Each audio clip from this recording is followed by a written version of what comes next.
সারা বিশ্বের কাছে এখন সবচেয়ে আলোচিত একটা ইস্যু হচ্ছে রোহিঙ্গা। আর এবার এই ইস্যু নিয়ে সিনেমা নির্মাণ করতে যাচ্ছেন জাতীয় চলচ্চিত্র পুরস্কার প্রাপ্ত নির্মাতা ওয়াহিদুজ্জামান ডায়মন্ড। সিনেমাটি নির্মাণের বিভিন্ন ভাবনা নিয়ে শোবিজ টুনাইটের সাথে কথা বললেন নির্মাতা। বিস্তারিত থাকছে কামরুল রিফাতের প্রতিবেদনে।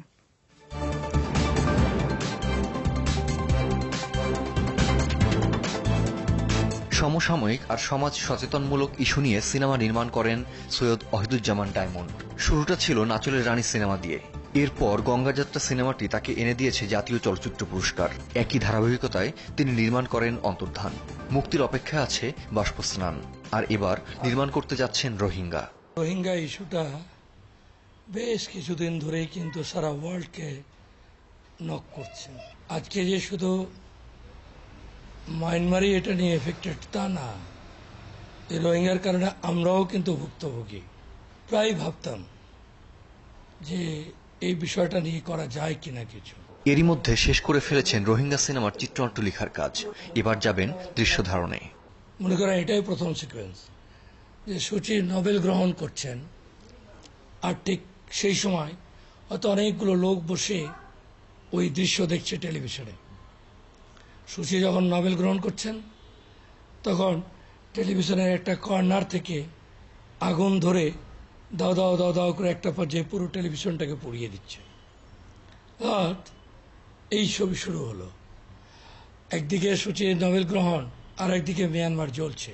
নাচলের রানী, গঙ্গাযাত্রা কিংবা অন্তর্ধান, আর প্রস্তুতি চলছে রোহিঙ্গার। কেনই বা এমন বিষয়বস্তু বেছে নেন সিনেমা নির্মাণের জন্য?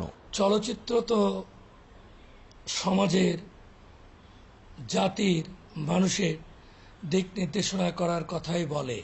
আমি যখন নাচলের রানী করছি বা অন্তর্ধান করছি বা গঙ্গা যাত্রা করছি, তখন এখানে মানুষকে কিছু মেসেজ, কিছু জাতির উপকার, কিছু দেশের উপকার, কিছু বিশ্বের উপকারও বলা যায়। চলচ্চিত্রে শুধু দর্শকদের জন্যই বার্তা থাকে না, থাকে রাষ্ট্রের জন্য। কি থাকছে রোহিঙ্গার বার্তা? জীবনের তাগিদে যে অবৈধ সাইডটাকে বেছে নিতে হবে এমনটা তো হওয়া উচিত না। আবার এরা যে সেটা শিকার হচ্ছে না এই কথাও তো বলা যাবে না। তো সেগুলোই দিক নির্দেশনা থাকবে এই ছবিতে। একটা জাতিসত্তা পৃথিবীর বুকে থেকেও নাই, এটাও একটা বড় ব্যাপার কিন্তু রোহিঙ্গার মধ্যে।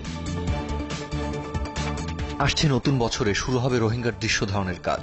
নির্মাতার এই সিনেমাটি দর্শক কিংবা রাষ্ট্রকে কতটুকু নাড়া দিতে পারবে, আর অন্যদিকে নির্মাতার এই শ্রম কতটুকু সার্থক হবে তা এখনো নিশ্চিত না।